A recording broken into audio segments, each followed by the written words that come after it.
Oke, di sini kita akan merefresh gitu nggih. Kita akan berdiskusi kembali terkait dengan screening pranikah dan prakonsepsi. Kira-kira penting apa enggak begitu nggih. Pranikah atau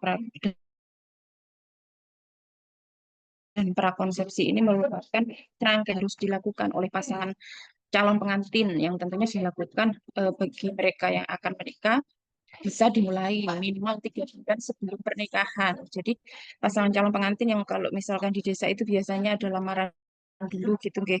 Sebelum lamaran atau setelah lamaran itu harusnya pasangan calon pengantin ini melakukan pemeriksaan kesehatan sebelum dia menuju ke jenjang pernikahan gitu nggih. Nah, mungkin ini juga sudah dilakukan di lapangan terkait dengan kegiatan ini. Namun ada beberapa desa juga, ada beberapa tempat juga yang biasanya kegiatan ini itu hanya dilakukan sebagai bentuk formalitas saja, begitu nggih, sebagai bentuk formalitas untuk pasangan calon pengantin itu mendapatkan surat layak menikah. Begitu. Kalau di Kabupaten Jember itu biasanya mendapatkan sertifikat gitu nggih, sertifikat menikah dari desa untuk sebagai syarat mendaftar menikah gitu. Nah, dan di sini kita mungkin perlu garis bawahi bahwa sebenarnya kegiatan screening pranikah prakonsepsi ini bukan hanya sebagai prasyarat, nggih. Bukan hanya sebagai kegiatan yang harus wajib dilakukan untuk mendaftar. Ya.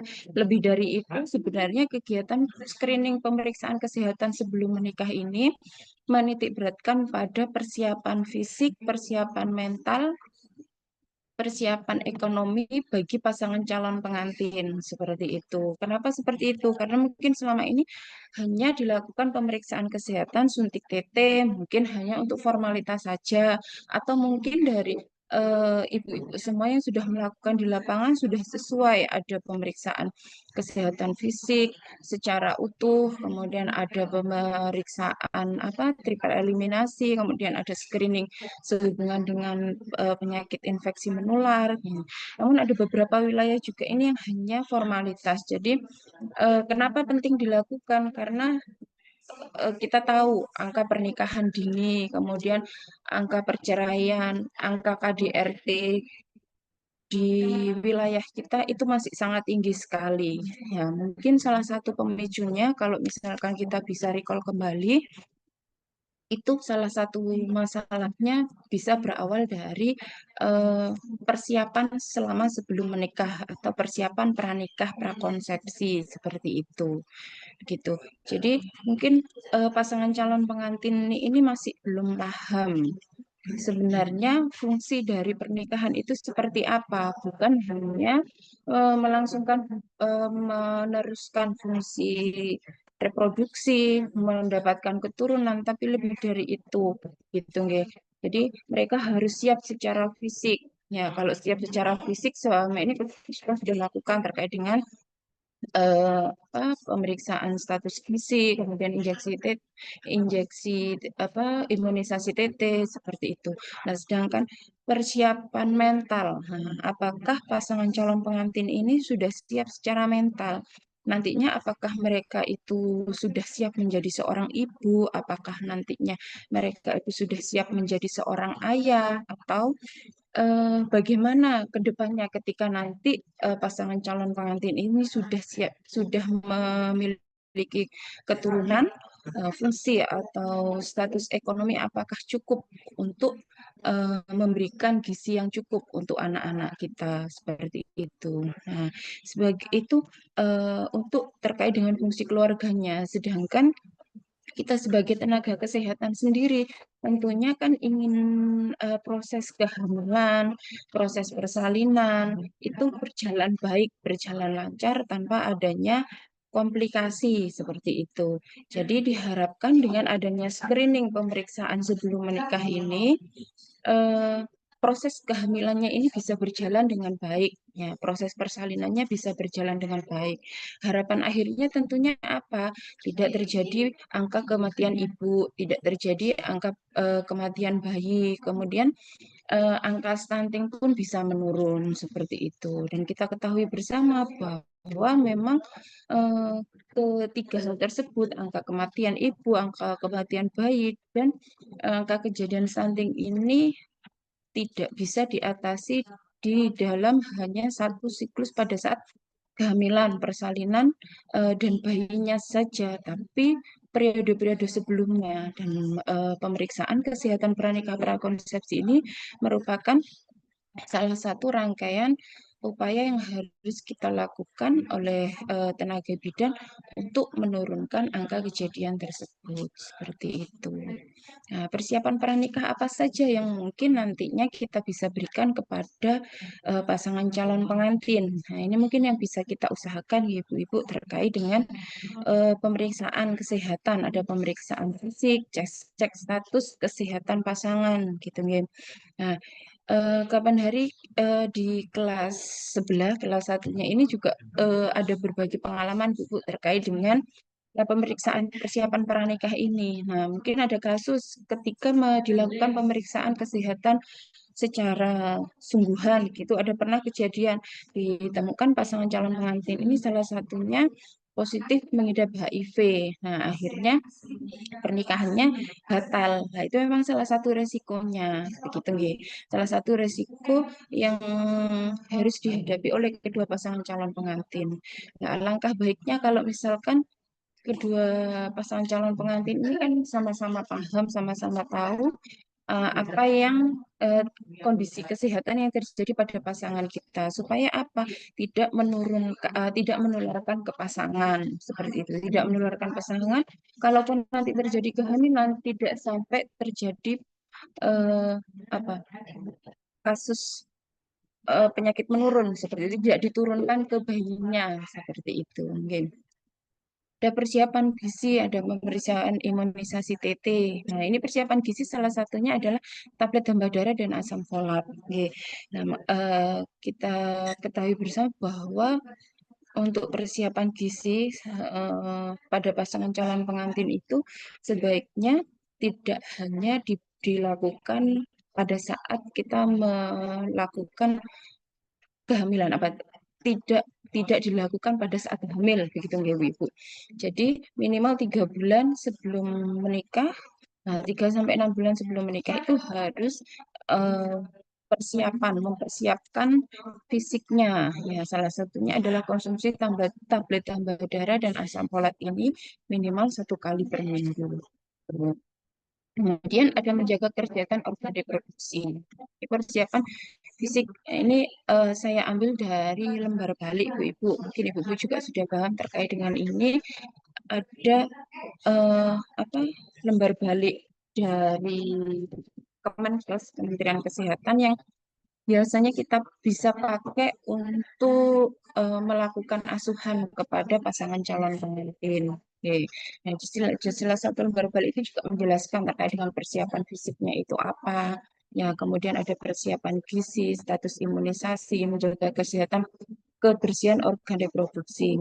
Nah, tentunya pemeriksaan fisik ini banyak, sehubungan dengan pemeriksaan golongan darah ini juga banyak. Namun kita perlu menyesuaikan, tentunya kita melakukan pemeriksaan fisik atau pemeriksaan darah ini sesuai dengan indikasi, ya. Kalau misalkan kita tanyakan sehubungan dengan riwayat kesehatan, kemudian riwayat penyakit di dalam keluarga itu misalkan tidak ada atau tidak mengarah ke kondisi-kondisi tersebut, tentunya kan tidak perlu kita lakukan. Namun yang eh, perlu itu minimal adalah kadar HB, gitu, kadar HB. Atau kalau lebih baik lagi terkait dengan infeksi menular seksual bisa dicek terkait dengan sifilisnya, HIV-nya, begitu. Nah, tentunya eh, ini tidak murah, begitu nggih, Ibu-ibu. Mungkin nanti di PMB-nya juga disediakan terkait dengan fasilitas ini, terkait dengan pemeriksaan kesehatan pasangan calon pengantin sebelum menikah, gitu. Jadi mungkin ada disediakan paket, nah, paket pemeriksaan pranikah dan prakonsepsi seperti itu.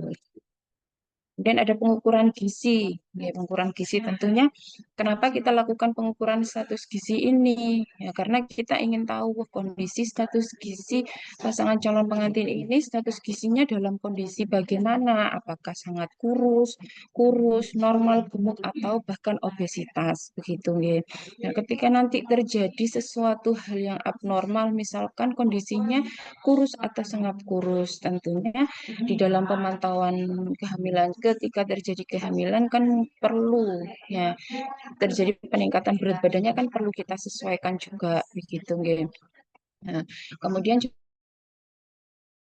juga eh, terkait dengan persiapan prakonsepsinya. Alangkah baiknya jika memang pasien atau calon pasangan pengantin kita belum hamil, belum terjadi kehamilan, gitu, mungkin bisa ditunda dulu sampai kondisi fisik pasangan calon pengantinnya ini nantinya bisa stabil terlebih dahulu, gitu. Oke.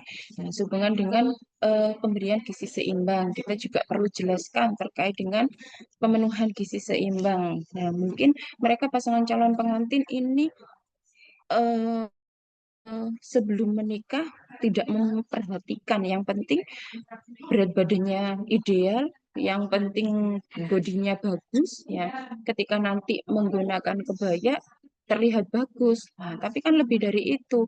Sebenarnya boleh kalau misalkan mau diet atau mau apa mengidealkan berat badannya begitu nggih. Tapi kita juga harus sampaikan tetap harus memperhatikan vitamin atau memperhatikan mineral yang diperlukan atau zat gizi yang diperlukan oleh tubuh begitu. Ya, nanti memangkas karbohidrat sampai 0% begitu nggih. Padahal kan tubuh kita juga memerlukan itu begitu. Dan tidak lupa sehubungan dengan konsumsi asam folat dan tablet Fe ini tadi. Ya. Kemudian ini screening imunisasi TT. Kalau ini saya rasa pasti semuanya sudah dilakukan gitu terkait imunisasi TT ini untuk mencegah kejadian tetanus saat nanti eh, terjadi kehamilan gitu. Kemudian menjaga kesehatan organ reproduksi. Mungkin juga dari eh, pasangan calon pengantin ini benar-benar mempersiapkan gitu, benar-benar mempersiapkan kondisi atau mempersiapkan diri sebelum menikah begitu guys. Jadinya mungkin pasangan calon pengantin ini menggunakan apa seperti sabun-sabun pembersih yang berlebihan begitu. Oke. Jadi kita anjurkan sewajarnya saja begitu. Kondisi kesehatan yang perlu diwaspadai. Nah, ini juga sesuatu hal yang mungkin kita perlu sampaikan kepada pasangan calon pengantin. Kita menyampaikan bahwa pemeriksaan fisik kesehatan bagi pasangan calon pengantin ini perlu dilakukan. Nah, kita sampaikan salah satunya misalkan terjadi anemia atau kadar Hb-nya kurang rendah begitu. Jadi eh, jangka panjang atau efek samping atau dampak yang dihasilkan dari pasangan calon pengantin ini ketika nantinya mereka mengalami anemia begitu nggih. Kalau misalkan terjadi anemia, mungkin saat ini dia tidak sedang hamil, tapi ketika anemia itu sudah terjadi pada pasangan calon pengantin, otomatis setelah dia menjadi pasangan calon pengantin sudah menikah, otomatis dia akan program hamil. Nah, ketika ini tidak diatasi segera di awal kehamilan atau di awal persiapan pernikah ini, kondisi anemia ini akan berlanjut begitu nggih, akan berlanjut sampai dia menjadi ibu hamil. Kita ketahui bersama dampak dari anemia selama masa kehamilan nggih. Bisa menyebabkan perdarahan saat melahirkan, bisa menyebabkan BBLR, bisa menyebabkan keguguran dan lain sebagainya dan tentunya banyak risiko dan kehamilannya menjadi bukan kehamilan normal lagi, jadi kehamilan yang risiko tinggi gitu. Ada hepatitis juga. Ya, hepatitis, saya rasa ibu juga sudah paham terkait dengan ini. Makanya kenapa di awal ini sebenarnya dilakukan screening untuk mendeteksi kondisi-kondisi ini supaya nanti ibu-ibunya itu paham kayak gitu nggih. Nah, namun selama ini tapi tidak semua tempat sih nggih. Seperti yang saya sampaikan tadi ada beberapa tempat yang mungkin mereka ini karena kita juga nggak tahu status ekonomi dari setiap pasangan calon pengantin ini kondisinya bagaimana gitu.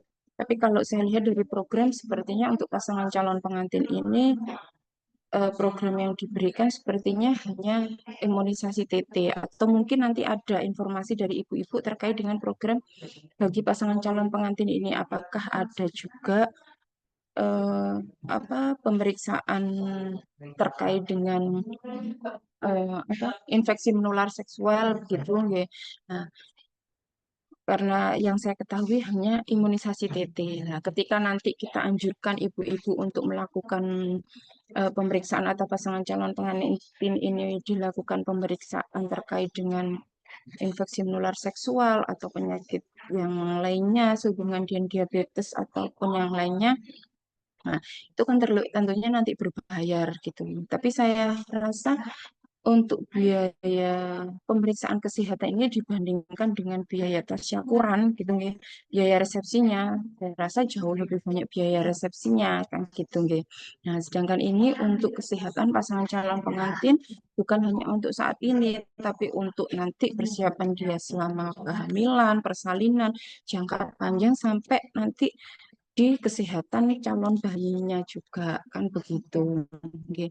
Sedangkan resepsi, nah mungkin dari pasangan calon pengantin juga tidak sedikit yang beranggapan bahwa pemeriksaan kesehatan ini tidak penting dan yang lebih penting adalah eh, untuk dilakukan resepsi pernikahannya begitu ya. Nah, itu yang mungkin nanti kita menjadi PR kita bersama ibu-ibu terkait dengan pemeriksaan ini. Nah, mungkin nanti kalaupun misalkan sudah ada program terkait dengan screening pada pasangan calon pengantin ini, ya kita sangat bersyukur sekali gitu kan, Nggih.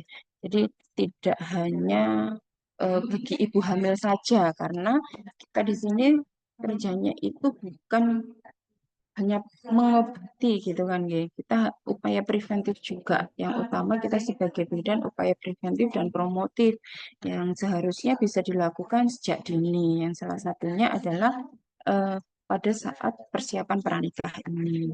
Tuh. Ada diabetes mellitus, kemudian ada malaria, TORCH, nggih. Kemudian ada thalassemia, nggih, ada hemofili. Dan ini mungkin penyakit-penyakit yang mungkin terjadi begitu nggih. Tapi kalau terkait dengan hemofili dan thalassemia ini mungkin sangat jarang sekali untuk ditemui gitu. Tapi mungkin kan kita juga perlu menanyakan sehubungan dengan riwayat keluarga begitu ya apakah ada atau tidak. Kalau misalkan ada ya perlu kita lakukan pemeriksaan. Tapi kalau misalkan tidak ada ya tidak perlu kita lakukan pemeriksaan sesuai dengan data subjektif yang kita dapat gitu ya Ibu dari data anamnesa yang kita dapatkan.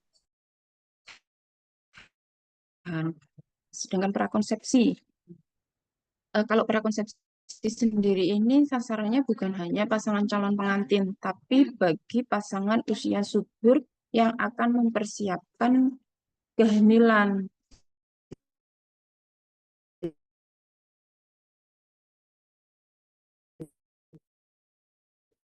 Tuh, nggih. Bisa jadi apa, belum dapat hamil atau belum belum belum segera hamil begitu nggih. Atau anak kedua sebelum ingin merencanakan, oh anak saya sudah usianya 4 tahun, nah saya ingin jarak anak saya itu usia 5 tahun. Jadi persiapannya sama nggih ibu-ibu terkait dengan asuhan yang kita berikan terhadap pasangan calon pengantin. Jadi misalkan mereka anak kedua gitu nggih.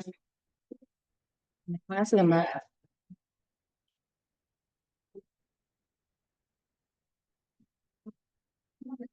Misalkan anak kedua ingin program hamil, kalau kita kan biasanya gitu Ibu. Nah, kita di sini eh, sesuai dengan Peraturan Menteri Kesehatan tahun 2014 tentang pelayanan kesehatan masa sebelum hamil, masa hamil dan masa sesudah melahirkan. Nah, jadi di sini ada beberapa pelayanan ya, tapi semuanya sebenarnya hampir mirip gitu nih. Ada pelayanan kesehatan masa sebelum hamil ya untuk mempersiapkan perempuan dalam menjalani kehamilan dan persalinan yang sehat dan selamat serta memperoleh bayi yang sehat gitu. Kemudian sasarannya adalah remaja, calon pengantin dan pasangan usia subur. Nah, kenapa remaja? Remaja di sini merupakan apa calon ibu juga gitu nggih. Calon ibu juga dan saat ini remaja kita juga sudah dikasih tablet tambah darah ya. Tapi kita ketahui bersama ibu-ibu, tablet tambah darah yang dikonsumsi atau yang diberikan oleh remaja saat ini itu jarang diminum ya. Kecuali ada beberapa sekolah yang menganjurkan minum bersama di kelas. Jadi ketika wali kelasnya memberikan tablet tambah darah, eh, langsung diminum di kelas saat itu juga begitu. Tapi ada beberapa yang tidak diminum langsung. Ya mungkin wali kelasnya hanya ngasihkan di siswanya, dibagi aja. Tapi nanti sampai rumah atau sampai numpuk gitu di rumahnya seperti itu. Hasil survei mengatakan seperti itu dan itu real gitu nggih. Nah, itu menjadi masalah kita juga bersama gitu Ibu. Nah, kita menjalankan program sudah selesai programnya, sudah terdistribusi, sudah. Tapi apakah hasil distribusinya itu eh, sudah sesuai gitu nggih, apa dikonsumsi atau tidak kan begitu nggih. Jadi nanti ketika target atau pemerintah ini apa status gizi remaja saat ini itu kurang bagus atau banyak yang mengalami anemia, mungkin salah satunya disebabkan karena ya tablet tambah darah yang didapatkan ini tidak dikonsumsi, tidak diminum gitu. Jadi pemerintah ini sudah sebenarnya sangat luar biasa sekali programnya, begitu nggih. Sudah sangat bagus sebagai upaya preventif gitu nggih. Cuman untuk meningkatkan kualitas atau meningkatkan kesadaran masyarakat tentang pentingnya ini tadi loh. Nah, jadi kan upaya kita untuk meningkatkan kesadaran, upaya kita untuk meningkatkan pengetahuan oleh masyarakat ini yang menjadi tantangan terberat, garda terdepan ya. Karena itu adalah bidan gitu ya. Jadi kan kita ketika memberikan sebuah apa kita melaksanakan program, nah padahal kan sudah dijelaskan juga ke remajanya bahwa tablet tambah darah ini manfaatnya ini ABC seperti itu ya. Kemudian nanti efek sampingnya jika tidak, nah, sudah dijelaskan pengetahuannya, namun penerimaannya kan yang kurang begitu, nggih. Nah, di sini untuk kegiatan pengabdian masyarakat yang pernah saya lakukan, mungkin sedikit cerita terkait dengan ini. Kita itu melakukan program yang dinamakan dengan harmonisasi belajar. Program harmonisasi belajar ini diperuntukkan bagi mereka remaja yang apa forum anak desa namanya. Ya, jadi di setiap wilayah, kalau informasi yang saya dapat dari DP3AKB itu, di setiap desa atau wilayah itu pasti atau memiliki yang dinamakan dengan forum anak desa. Ya. Nah, forum anak desa ini yang kita gerakkan begitu. Jadi kalau Bu Bidan ada yang aja yang memberikan edukasi, itu kayaknya pastinya satu pintu dan saya juga paham pekerjaan Bu Bidan ini kan juga sangat banyak sekali begitu ya tidak hanya memberikan edukasi saja memberikan edukasi pun mungkin saat eh, posyandu kemudian di waktu-waktu tertentu begitu. Nah, tapi ketika kita membuat komunitas forum anak desa ini ya edukasinya bukan hanya di waktu tertentu. Mereka itu membuka kita upayakan mereka itu membuka sebuah kelas ya sebuah kelas belajar berbasis komunitas begitu. Jadi kalau misalkan selama ini belajar di kelas yang notabene monoton seperti itu aja lah kita buat kegiatan edukasi ini semenarik mungkin yang dilakukan oleh anak-anak forum anak desa ini begitu. Nah, sehingga nanti sejak dini, sejak mereka mulai dari SD, SMP, SMA, nah kita buat buat kelompok itu mulai mereka sejak dini sehingga mereka itu kalau kita kenal selama ini kita menjadi konselor sebaya, tapi kan tidak mudah juga untuk mencetak konselor sebaya itu. Gitu, Ibu. Jadi sejak apa kita mungkin pintar-pintarnya bidan begitu nggih terkait dengan teknis ini gitu. Kalau misalkan kita ngajak bukadur kan juga sudah banyak gitu nggih. Nah, kalau sudah anak-anak ini ketika mereka sudah senang otomatis ilmu yang didapat itu nyantol gitu loh masuk gitu ya. Salah satu upaya manfaatnya juga apa? Mereka paham terkait dengan kesehatan reproduksi, ya mereka paham terkait dengan pernikahan dini, kehamilan remaja, dan seterusnya. Sehingga harapannya apa? Harapannya ke arah prakonsepsi ini, harapannya ke arah pranikah juga, sehingga mereka mampu meningkatkan kualitas diri. Gitu. Kemudian ada pemeriksaan fisik, kegiatan pelayanan kesehatan masa sebelum hamil berdasarkan Permenkes nomor 97 tahun 2000. Dan pemeriksaan fisik yang dimaksudkan adalah paling sedikit memeriksa tanda-tanda vital dan pemeriksaan status gizi. Dan ya tadi pemeriksaan status gizinya, ya apakah ibu-ibunya apa pasangan calon pengantin ini nanti atau pasangan usia subur ini sedang kek atau kondisi status gizinya kondisi normal atau obesitas dan seterusnya. Kita cek bersama. Kemudian ada pemeriksaan penunjang. Ada pemeriksaan penunjang yang tadi ada pemeriksaan urin, pemeriksaan darah yang tentunya sesuai dengan hasil anamnese dari kegiatan atau dari eh, apa data subjektif yang sudah kita dapatkan. Ada pemberian imunisasi TT, ada pemberian suplementasi gizi yang tadi ada pemberian tablet tambah darah dan asam folat. Nah, konsultasi kesehatan berupa pemberian komunikasi, informasi, dan edukasi. Dan ini kalau misalkan kita edukasi saat ini tok gitu kan kayaknya ngangin gitu. Ngangin ini ya oh saat ini tok ya ya sepertinya tidak masuk kecuali kalau misalkan kita setiap hari bertemu gitu yang seperti yang saya sampaikan tadi kita membuat komunitas belajar ya belajar berbasis komunitas gitu jadi dikemas menjadi sebuah permainan, sebuah edukasi, sehingga sejak dini mereka itu paham terkait dengan masalah kesehatan atau pentingnya terkait dengan kesehatan reproduksi kita sebagai perempuan. Gitu. Ada pelayanan kesehatan lainnya sehubungan dengan kondisi psikologis yang sangat mempengaruhi.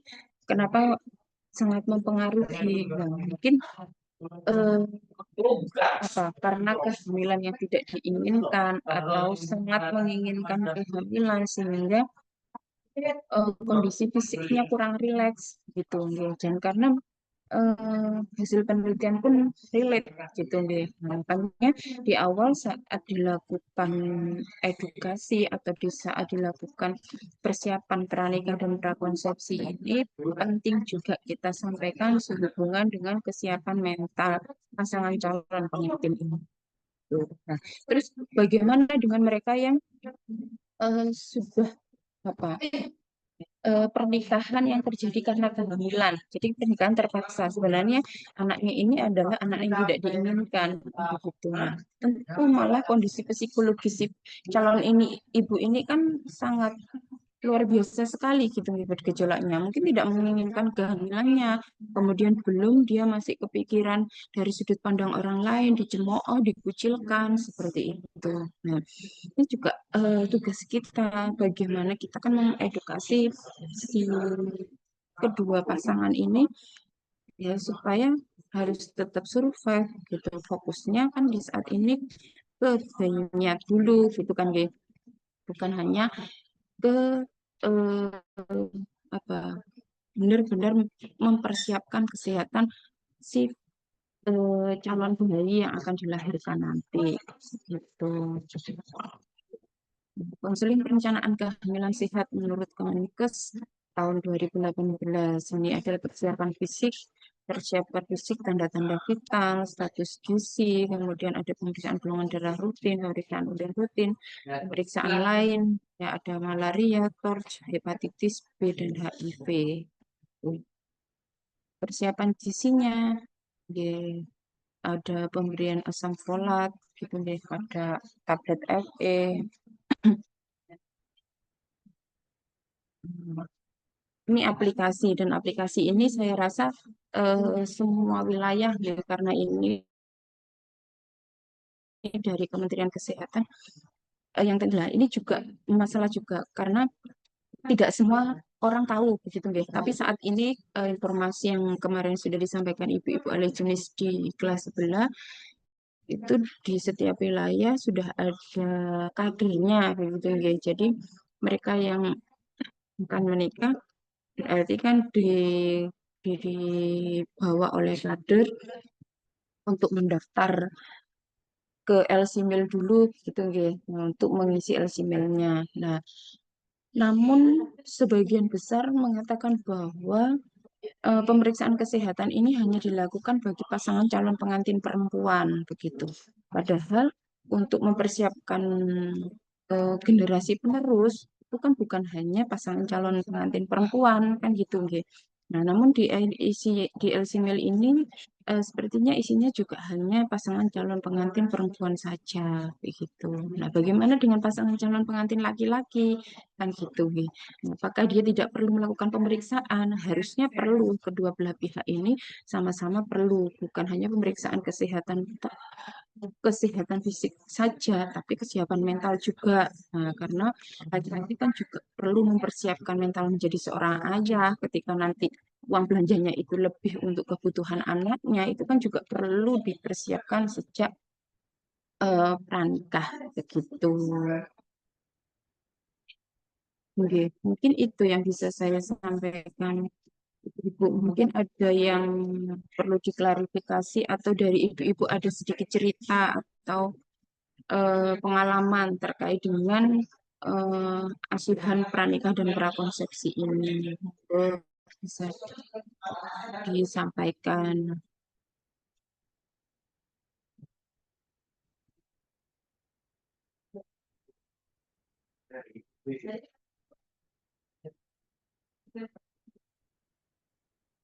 Oh, sudah cukup ibu-ibu, sudah sore, waktunya bersih-bersih rumah.